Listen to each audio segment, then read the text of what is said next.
Baik, kita akan masuk pada firman Tuhan. Kalau kita semua senang dengan sebuah judul khotbah, saya mau sampaikan dengan tema sampai terjadi perubahan. Wow, jangan alergi sama perubahan. Jangan menjauh dari perubahan. Jangan takut sama perubahan, karena perubahan punya arti menjadi lebih baik dari semula, menjadi lebih sempurna dari sebelumnya. Perubahan adalah salah satu hal yang konstan atau terus-menerus harus terjadi dalam kehidupan kita. Karena tidak ada seorang pun yang berkata akhirnya, saya sudah gak perlu berubah lagi. Tidak mungkin hal ini bisa terjadi dalam kehidupan kita. Justru perubahan yang sudah terjadi harus terus ditingkatkan sampai sama seperti Kristus. Matius pasal 5 ayat 48, hendaklah kamu harus sempurna sama seperti Bapakmu di surga sempurna. Kata sempurna artinya moral excellent. Tuhan Yesus mau moral kita semakin excellent, sama seperti Bapa di surga. Perubahan identik dengan namanya kedewasaan. Semakin engkau berubah, semakin engkau dewasa. Semakin engkau berubah, semakin engkau sempurna. Semakin engkau berubah, semakin kau memancarkan atau mencerminkan Tuhan dalam kehidupan kita. Jangan pernah menuntut untuk orang lain berubah, karena itu bukan tugas kita, itu tugas Tuhan. Jangan ambil bagiannya Tuhan, nanti kita kecewa. Tugas kita adalah mengubah diri sendiri setiap hari, sehingga kita menjadi sumber inspirasi untuk orang lain berubah. Ada 5 kategori manusia berubah. Yang pertama, kategori manusia berubah yaitu good change or bad change. Perubahannya lebih baik atau perubahannya lebih buruk. Perusahaan-perusahaan dunia saja memikirkan bagaimana mengubah produk mereka tiap hari menjadi lebih baik. Tiap bulan menjadi lebih baik. Tiap tahun menjadi lebih baik. Bahkan handphone yang ada di tangan kita tahun 1990 rata-rata sebesar 3 batu bata. Selain berat, mahal harganya, cuman bisa dipakai buat telepon, gak bisa dipakai buat SMS dan lain sebagainya. Dan jarang sekali orang menggunakan mobile phone atau handphone model seperti ini. Tapi dengan berjalan waktu, sekarang handphone mengubah produk mereka lebih canggih dari laptop, lebih canggih dari kamera. Selain bisa dipakai buat telepon, selain bisa dipakai buat SMS, bisa dipakai lebih canggih dari komputer maupun kamera daripada profesional. Mengakibatkan akhirnya sekarang orang berbondong-bondong menggunakan mobile phone menjadi kebutuhan sehari-hari. Kalau perusahaan dunia aja bisa mengubah produk mereka lebih baik, harusnya semakin hari semakin kita lebih baik dan bukan lebih buruk. Yang kedua, kategori manusia berubah yaitu big change or small change. Perubahannya nyata atau perubahannya tidak nyata. Perubahannya kelihatan atau perubahannya tidak kelihatan.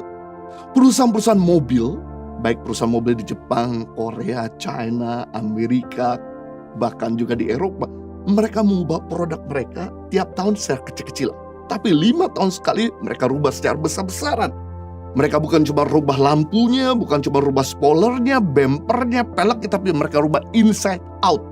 Kalau perusahaan mobil saja bisa mengubah produk mereka secara besar-besaran, harusnya semakin bertambahnya usia, semakin bertambahnya tahun membuat hidup kita berubah lebih signifikan. Bukan berubah biasa saja sehingga orang boleh melihat perubahan kita dan segera memuliakan Bapa di surga. Yang ketiga, kategori manusia berubah yaitu permanent change or temporary change. Perubahannya permanen atau perubahan yang sementara. Banyak orang memiliki perubahan yang sementara. Dulu sempat besar, lalu sempat kurus, dan sekarang kembali lagi menjadi besar. Tuhan mau perubahan kita itu langgeng, bukan sementara. Kalau dulu kita tipe orang yang egois, selfish, mikirin diri sendiri, harusnya semakin kemari kita semakin selfless, semakin tidak mikirin diri sendiri. Kalau dulu kita tipe orang yang marah-marah, ikut Tuhan gak jadi marah-marah, makin lemah lembut, bahkan makin kemari makin lemah lembut dan penuh kasih. Kalau dulu kita tipe orang gak setia, kita bisa jadi orang yang lebih setia, semakin setia sama Tuhan dan keluarga. Kalau dulu kita tipe orang yang marah-marah, kita jadi orang yang tidak lagi marah-marah. Itu perubahan yang permanen, bukan sementara. Dan Tuhan mau perubahan kita permanen. Bahkan Orang-orang di sekeliling kita mau juga perubahan kita permanen dan bukan sementara. Yang keempat, kategori manusia berubah yaitu right now change or someday change. Perubahannya sekarang atau perubahannya nanti. Jangan pernah menunda untuk berubah. Karena kalau kita menunda untuk berubah, tidak akan pernah berubah. Kalau mau berubah sekarang, kalau mau berubah saat ini, kalau mau berubah detik ini, jangan nunggu nanti. Banyak orang berkata, saya akan memberi, tunggu saya udah kaya raya. Saya mau katakan, nanti begitu Anda kaya raya, Anda lupa untuk memberi. Jadi kalau mau beri, belajarlah memberi dari sekarang. Jangan nunggu nanti. Karena kalau Anda setia dalam perkara kecil, Anda juga akan setia dalam perkara besar. Banyak orang berkata, saya akan melayani, tunggu saya sudah pensiun. Nanti begitu Anda pensiun, udah gak sesibuk yang seperti sekarang, nanti Anda mulai sakit-sakitan, Anda susah lagi melayani, Anda gak punya tenaga, Anda gak punya kesehatan seperti waktu Anda muda. Bahkan mungkin nanti begitu Anda pensiun, Anda akan dititipin sama cucu Anda akan dititipin anak, Anda akan harus ngurusin mereka. Akibatnya Anda gak punya waktu lagi untuk melayani. Jadi kalau mau melayani, jangan nunggu nanti, sekarang. Kalau Anda mau berubah sekarang, jangan tunggu nanti. Yang kelima, kategori manusia berubah yaitu hard change or easy change. Perubahannya sulit atau perubahannya mudah. Sebetulnya gak ada yang sulit untuk berubah. Selama kita punya tekad untuk mau berubah, ada kasih karunia Tuhan untuk mengubah kita. Semua orang yang kasar bisa jadi lembut. Semua orang yang jahat bisa jadi baik. Seperti Saulus jadi Paulus. Semua orang yang sombong seperti Petrus bisa rendah hati. Semua orang yang berangasan bisa jadi tertib. Asalkan ada keinginan untuk mau berubah. Nah, kita akan belajar sekarang bagaimana memimpin perubahan yang baik, yang nyata, yang mudah saat ini. Bagaimana perubahan itu bisa terjadi dalam kehidupan kita. Yang pertama, perubahan harus dimulai dari pikiran kita. Perubahan terjadi ketika kita mengupgrade sudut pandang kita. Ketika kita merubah jalan pikiran kita. Ketika jalan pikiran kita berubah, maka hidup kita ikut berubah. Firman Tuhan dalam Roma 12 ayat yang kedua, janganlah kamu menjadi serupa dengan dunia ini, tetapi berubahlah oleh pembaharuan budimu, sehingga kamu dapat membedakan manakah kehendak Allah, apa yang baik, yang berkenan pada Allah, dan yang sempurna. Dari ayat ini kita bisa menyimpulkan bahwa pembaharuan budi atau pikiran yang diperbaharui akan menghasilkan hidup yang diubahkan. Sekali lagi, pembaharuan budi atau pikiran kita perlu terjadi lebih dulu sebelum hidup kita berubah. Ini sebuah prinsip. Bila kita ingin hidup kita berubah, maka kita harus mengubah karakter kita. Untuk mengubah karakter kita, maka kita harus mengubah kebiasaan kita. Untuk mengubah kebiasaan kita, maka kita harus mengubah tindakan-tindakan kita. Untuk mengubah tindakan-tindakan kita, maka kita harus mengubah pola pikir kita. Untuk mengubah pola pikir kita, maka kita perlu mengisinya dengan firman Tuhan. Jadi firman Tuhan akan mengubah pola pikir kita. Pola pikir yang berubah akan mengubah perbuatan dan tindakan-tindakan kita. Perubahan tindakan-tindakan kita akan mengubah kebiasaan kita. Kebiasaan kita akan mengubah karakter kita. Dan karakter kita akan mengubah hidup dan masa depan kita. Jadi perubahan dimulai dari cara berpikir kita. Dengan kita mengubah cara berpikir kita lewat kebenaran firman Tuhan, maka inilah yang mengubah hidup dan masa depan kita. Dan perubahan adalah esensi dari pertumbuhan rohani dan iman kita. Kamu adalah hasil produk dari apa yang kamu pikirkan. Jadi kamu adalah hasil dari apa yang kamu renungkan. Kalau kita merenungkan kejahatan akan melahirkan tindakan kejahatan. Nah, orang jatuh ke dalam dosa tidak terjadi semerta-merta atau sekejap mata. Orang jatuh dalam dosa karena pasti sudah direncanakan, sudah dipikirkan terlebih dahulu. Sebagai contoh, malaikat pemuji penyembah yang ada di surga bisa jatuh dalam dosa kesombongan karena Lucifer selalu berpikir, aku ingin disembah, aku ingin berkuasa. Aku ingin menyamai tinggi. Aku ingin memiliki segala-galanya. Begitu dia selalu berkata dalam pikirannya, aku ingin, aku ingin, aku ingin, aku ingin. Maka sejak saat itulah dia jatuh di dalam dosa kesombongan. Dia dibuang dari sorga. Makanya kata bertobat berasal dari bahasa Yunani, artinya metanoia. Metanoia berasal dari dua akar kata. Meta yang artinya perubahan, noia artinya pikiran. Berarti metanoia atau bertobat artinya gini, perubahan pikiran, perubahan cara berpikirmu. Makanya senjata iblis untuk menjatuhkan manusia dengan menyerang pikiran kita. Saat Hawa berjumpa dengan iblis, iblis berkata bahwa buah pohon pengetahuan yang baik dan jahat sangat bagus untuk kamu makan. Sebab ketika kamu makan, Hawa, kamu akan menjadi seperti Tuhan. Hawa berkata tidak. Justru waktu saya makan, kata Tuhan, membuat saya akhirnya jadi mati. Iblis berkata tidak, justru buah yang baik ini ketika kamu makan, kamu jadi seperti Tuhan. Ketika iblis menyerang pikirannya Hawa, begitu dipikir Hawa ternyata bahwa buah itu baik dan indah untuk dimakan, maka Hawa mulai memetiknya dan memakan buah itu. Maka dosa hadir di dunia ini. Coba seandainya waktu itu Hawa terus mengupgrade cara berpikir bahwa buah itu adalah buah yang terlarang. Buah itu adalah buah yang Tuhan tidak mau untuk manusia sentuh atau mendekatinya. Maka dosa tidak perlu hadir. Tapi karena Hawa mengizinkan untuk pikirannya dirasuk sama si jahat, akibatnya melahirkan tindakan dan dosa hadir di dunia ini. Nah, untuk melawan serangan iblis, kita perlu memikirkan firman Tuhan siang dan malam.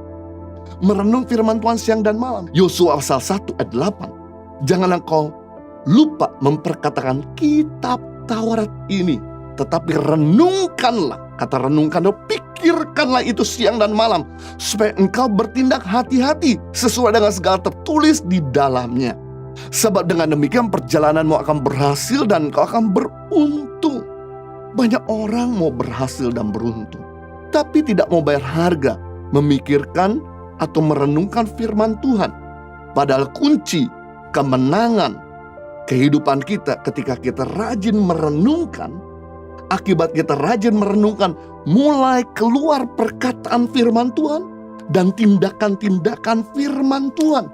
Karena iman timbul dari pendengaran dan pendengaran oleh firman Kristus. Jadi iman atau perbuatan firman Tuhan tidak pernah kita lakukan sebelumnya kita rajin-rajin mendepositkan firman Tuhan. Begitu kita rajin-rajin mendepositkan firman Tuhan, maka kemenangan akan menjadi bagian hidup kita. Puji Tuhan, di Impact Community Indonesia, di mana kami punya komsel-komsel sejak masuk tanggal 1 Januari 2022, kami punya program RMA. Rajin membaca Alkitab secara kronologis setiap hari, membaca 3-4 pasal. Sehingga 1 tahun kita bisa menyelesaikan 1 Alkitab. Dan begitu udah berjalan baru sampai hari ini, 3 minggu, ada begitu banyak kesaksian yang telah masuk bahwa mereka yang rajin membaca Alkitab melakukan RMA jadi berkemenangan dalam dosa. Hubungan, keuangan, pergumulan, pekerjaan, studi, dan lain sebagainya. Nah, jika Anda belum ikut komsel, saya encourage untuk Anda bisa segera join komsel. Agar Anda bisa diingatkan firman Tuhan, didorong untuk melakukan firman Tuhan oleh saudara-saudara yang lain. Sehingga Anda menjadi orang yang selalu berhasil dan berkemenangan dalam kehidupan. Kenapa Yesus selalu berkemenangan ketika dicobai oleh si jahat? Karena Yesus selalu menyerang dengan firman Tuhan. Iblis mencobai pikiran Yesus ketika Yesus lapar di hari ke-40 dalam puasanya. Rubah aja batu ini jadi roti.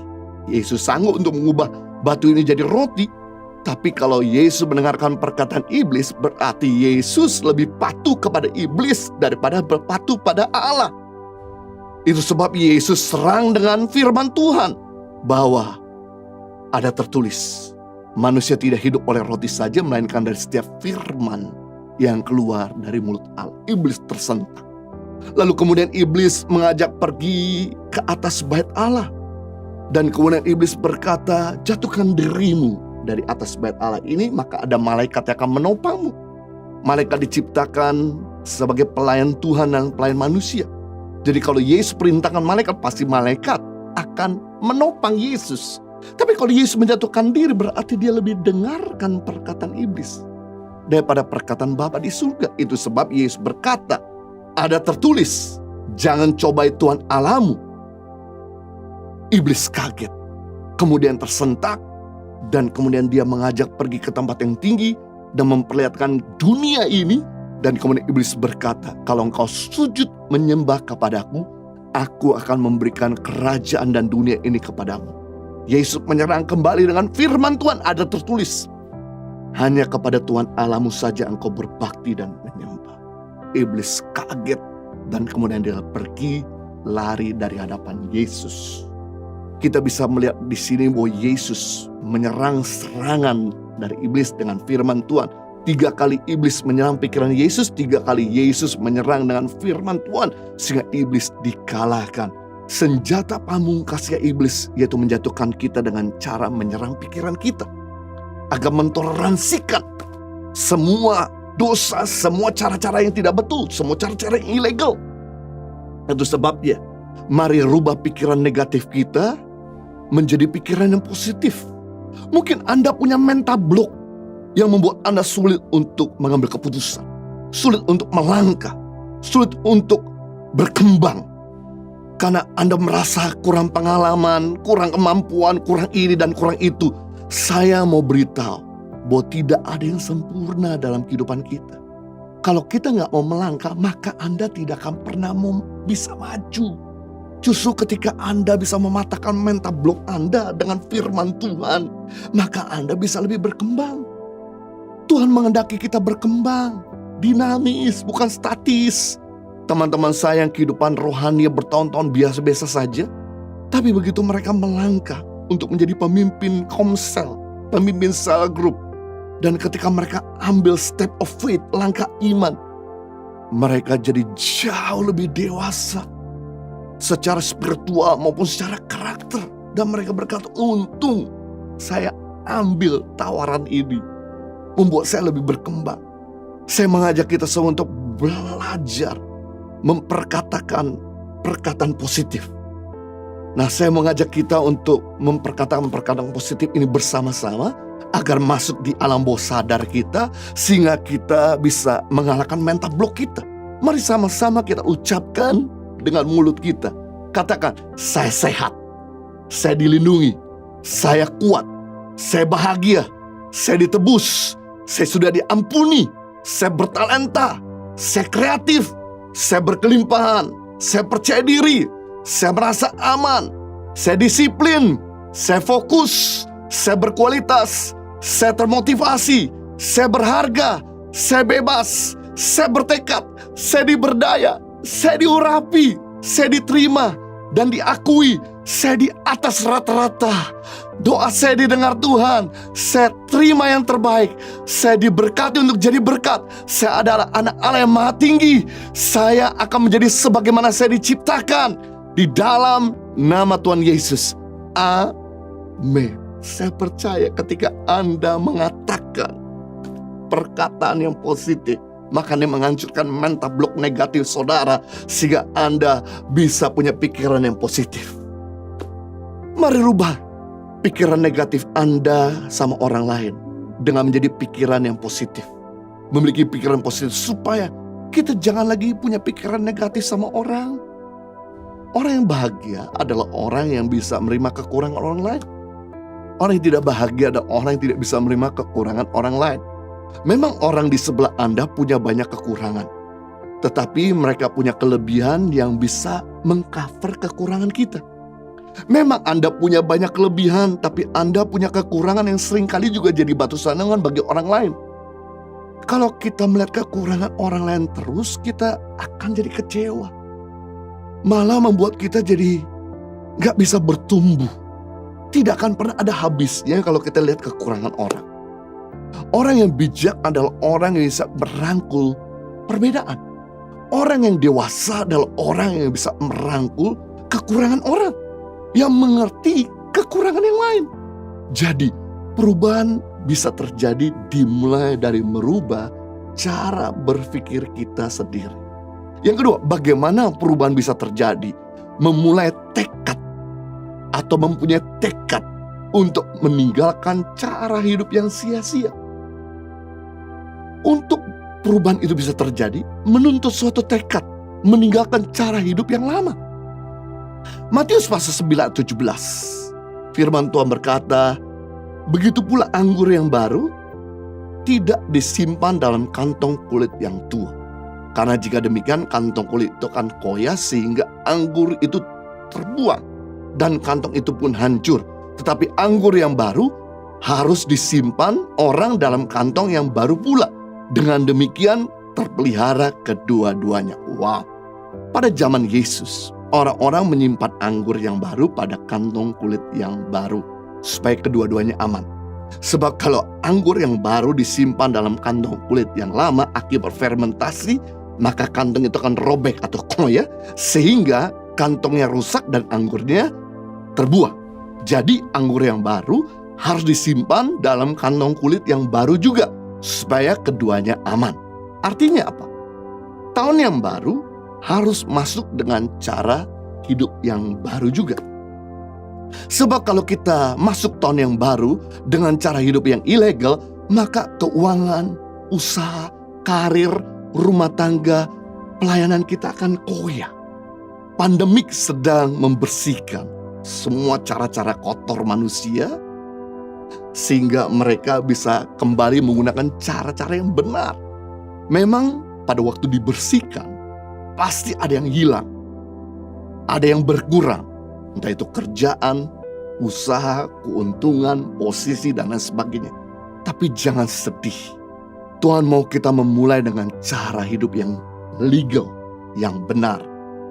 Ketika kita masuk tahun yang baru, dengan cara hidup yang legal, maka keuangan, usaha, karir, studi, pelayanan, rumah tangga kita akan maju dan terus berkembang. Tahun yang baru harus masuk dengan hati yang baru. Sebab kalau kita masuk tahun yang baru dengan hati yang marah, pahit, benci, kecewa, maka semuanya akan koyak, semuanya akan hancur. Tetapi kalau kita masuk tahun yang baru dengan hati yang bening, damai, maka keuangan, usaha, karir, rumah tangga, pelayanan kita akan maju dan terus berkembang. Karena itu berkenan di hadapan Tuhan. Intinya, perubahan hanya akan terjadi ketika kita punya tekad untuk melangkah keluar dari zona nyaman. Kalau Anda tidak mau keluar dari rasa nyaman, Anda tidak akan pernah berubah sampai kapanpun. Tuhan telah memilih dan menetapkan hal yang terbaik, bahkan lebih baik daripada apa yang kita bisa pikirkan, doakan, dan kerjakan. Tetapi jika kita tidak pernah mau melangkah, punya tekad untuk keluar dari zona nyaman, untuk meraih apa yang Tuhan janjikan, Anda tidak akan pernah mendapatkan janji Tuhan. Memang untuk memulai sesuatu yang baru awalnya berat, tapi lama-kelamaan akan jadi habit. Ada proses yang harus kita jalani untuk membentuk kebiasaan yang baik. Dan proses itu harus kita lakukan berulang-ulang sehingga terekam di alam bawah sadar kita dan menjadi sebuah kebiasaan. Mungkin kita pernah mendengar bahwa dibutuhkan 21 hari lamanya melakukan hal yang ingin kita jadikan habit. Namun, sebuah penelitian terbaru dari Philippa Lely dalam European Journal of Society Psikologis mengatakan bahwa kebiasaan baru manusia bukan terbentuk dalam 21 hari, tetapi dalam rentang waktu 18 sampai 254 hari. Wow. Kebiasaan akan terbentuk, habit akan terbentuk setelah 18 sampai 254 hari lamanya. Lamanya proses pengulangan itu tergantung dari kompleksitas kebiasaan yang kita bangun. Dan berapa lama kebiasaan yang telah menjadi bagian hidup kita. Itu akan menentukan cepat atau lamanya terbentuk habit. Fakta ini menjadikan peringatan bagi kita agar lebih bijak dalam melakukan aktivitas kita sehari-hari.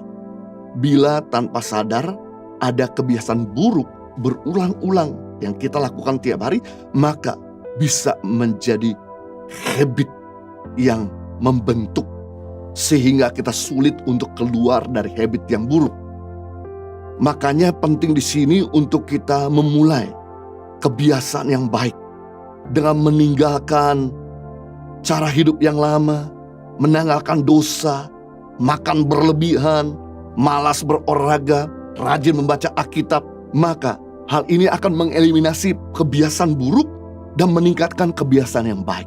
Itu sebabnya kebiasaan yang baik, benar, mulia, patut dipuji, harus dipertahankan agar menjadi karakter dan habit kita.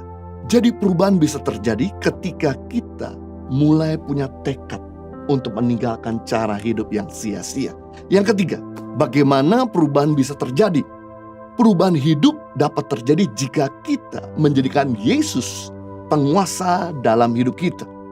Menjadikan Yesus penguasa tunggal dalam hidup kita. Roma pasal 6 ayat 16 dalam terjemahan sederhana Indonesia atau TSI, kalian pasti tahu kalau kamu menyerahkan diri untuk melakukan kemauan orang lain, berarti kamu sudah menjadi budak orang itu. Hal yang sama berlaku secara rohani. Kalau kamu menuruti kemauan dosa, berarti kamu sudah menjadi budak dosa yang menjerat kepada kematian. Tetapi kalau kamu mentaati Allah, kamu adalah miliknya dan menjadi orang benar di matanya. Wow. Ketika kita menuruti kemauan dosa, berarti kita akan menjadi budak dosa yang menjerat kita kepada kematian dan kebinasan dan hancur. Tetapi ketika kita menjadikan Yesus sebagai penguasa tunggal dalam kehidupan kita, dengan menundukkan diri kita, mentaati firman Tuhan, membiarkan kehendak Tuhan memimpin hidup kita, maka Dia akan jadi Tuhan dalam kehidupan kita. Pertanyaannya, apakah Anda lebih suka menuruti hawa nafsu atau menuruti kehendak Tuhan? Hidup ini linear, sebuah garis lurus. Kita di tengah. Semakin kita beranjak atau berjalan ke arah Tuhan, semakin pengaruh Tuhan atau gaungnya Tuhan semakin kuat. Dan suara dosa semakin tidak terdengar. Anda jadi lebih suka melakukan kehendak Tuhan daripada menuruti hawa nafsu.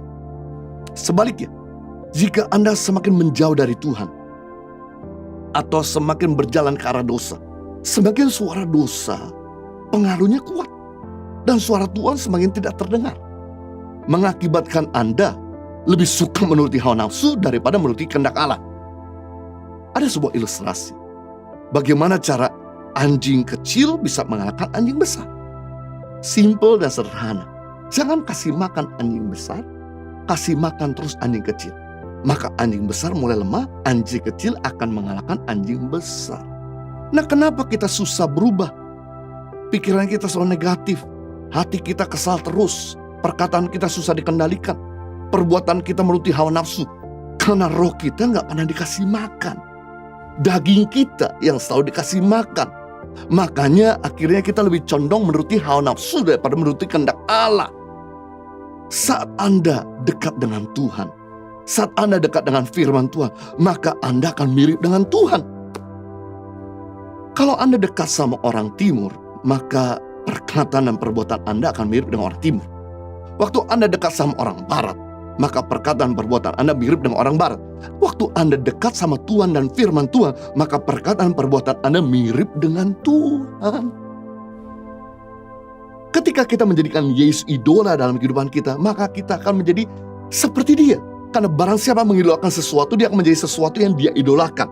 Kalau Anda mengidolakan salah satu artis, maka Anda akan menjadi seperti artis tersebut. Waktu Anda mengidolakan Tuhan, tanpa saudara sadari, gaya Anda berpikir, berkata-kata, dan berbuat akan sama seperti Yesus Kristus Tuhan kita. Perubahan hidup yang sesungguhnya bukanlah perubahan sementara, tapi terus-menerus terjadi. Perubahan yang terus-menerus hanya akan terjadi jika hidupmu dikuasai kehendak dan pimpinan Kristus. Ketika kita berhasil berduakan kepentingan kita dan kehendak kita, dan menomorsatukan kehendak Tuhan, maka hidup kita akan sama seperti Kristus. Tidak pernah sama lagi seperti diri kita sendiri. Lalu apa yang terjadi jika Anda itu tidak mau berubah? Maka Anda akan dipimpin oleh perubahan. Pilihannya dua, Anda mau memimpin perubahan atau Anda dipimpin oleh perubahan. Kalau Anda memimpin perubahan, biasanya sebelum Anda sakit, Anda sudah berubah. Sebelum bercerai, Anda sudah berubah. Sebelum gagal, Anda sudah berubah. Sebelum bangkrut, Anda sudah berubah. Sebelum krisis datang, Anda sudah melakukan inovasi. Tetapi kalau Anda dipimpin perubahan, maka Anda sakit dulu, baru Anda mau diet dan olahraga. Ditinggalkan pasangan, baru Anda mau bertobat. Kehilangan keuntungan, baru Anda mau berubah. Tunggu sakit kanker paru-paru, baru Anda mau berhenti merokok. Tunggu overdosis dulu, baru Anda berhenti ngedrak. Sejak pandemik, saya agak kesulitan untuk menurunkan berat badan.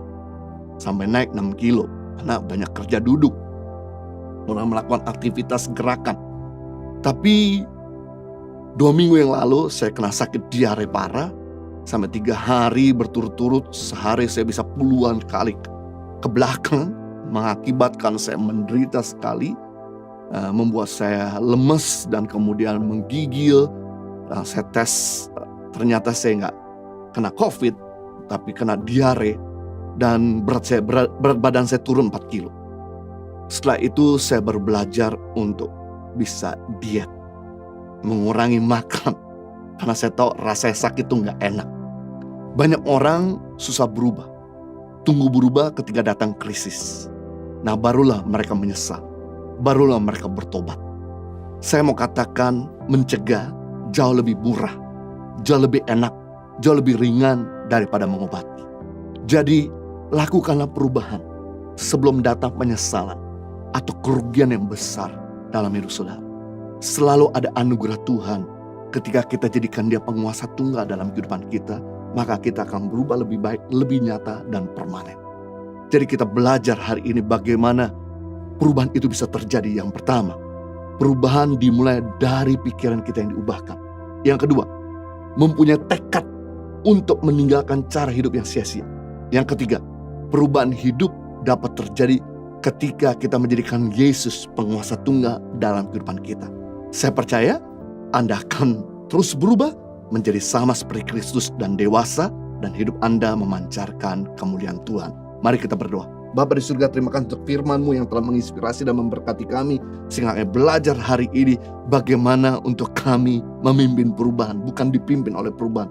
Dan perubahan itu bisa terjadi ketika kami merubah cara berpikir yang salah dengan kebenaran firman Tuhan, dengan pikiran yang benar, yang baik, yang mulia, sedap didengar. Maka kami akan menghancurkan mental blok diri kami dan mental blok kami kepada orang lain. Yang kedua, kami juga belajar untuk mengubah kehidupan kami. Ya, kami harus punya tekad yang kuat untuk meninggalkan masa lalu kami, cara hidup yang sama, cara hidup yang sia-sia, melangkah keluar dari zona nyaman kami. Mampukan setiap kami untuk melakukan. Yang ketiga, untuk perubahan itu bisa terjadi, kami mau jadikan Yesus penguasa tunggal, melakukan kehendak-Mu, maka Engkau akan mengubah kami lebih baik, sempurna, saat ini, signifikan, permanen. Dengan demikian hidup kami akan memancarkan kemuliaan Tuhan. Demi nama Yesus, setiap kita yang sudah diberkati sama-sama katakan